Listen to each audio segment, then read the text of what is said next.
Natural language processing NLP అంటే ఏంటి?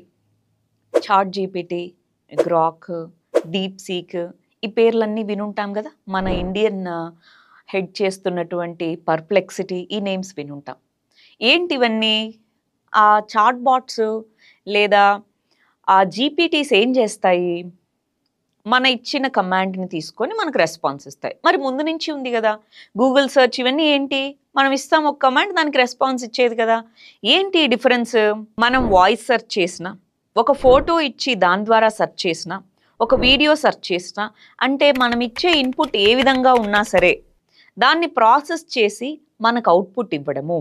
Especially human లాంగ్వేజ్ని process చేసి దాని నుంచి అవుట్పుట్ ఇవ్వడాన్నే న్యాచురల్ లాంగ్వేజ్ ప్రాసెసింగ్ అంటాం. అంటే హ్యూమన్ లాంగ్వేజ్ నుంచి కంప్యూటర్స్ ఎలా అర్థం చేసుకుంటాయి? కంప్యూటర్ లాంగ్వేజ్లోకి ముందు మన భాష మారాలి. అందుకే మనం కోడింగ్ రాస్తాము.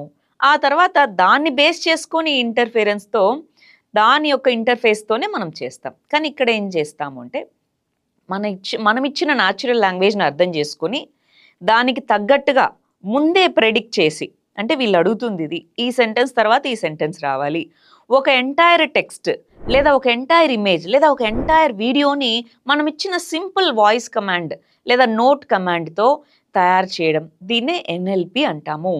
ఇది ఆర్టిఫిషియల్ ఇంటెలిజెన్స్ మరియు మెషిన్ లెర్నింగ్ ఈ టెక్నాలజీస్ని యూజ్ చేసుకొని ఈ ఎన్ఎల్పిస్ అనేవి వర్క్ అవుతాయి. వాటిలోనే లాంగ్వేజ్ లెర్నింగ్ మోడల్స్ అని, వివిధ రకాల జీపీటీ అని, T5 అని వివిధ రకాల మోడల్స్ అనేవి ఉన్నాయి. ఎసెన్షియల్గా ఇవన్నీ ఏంటి?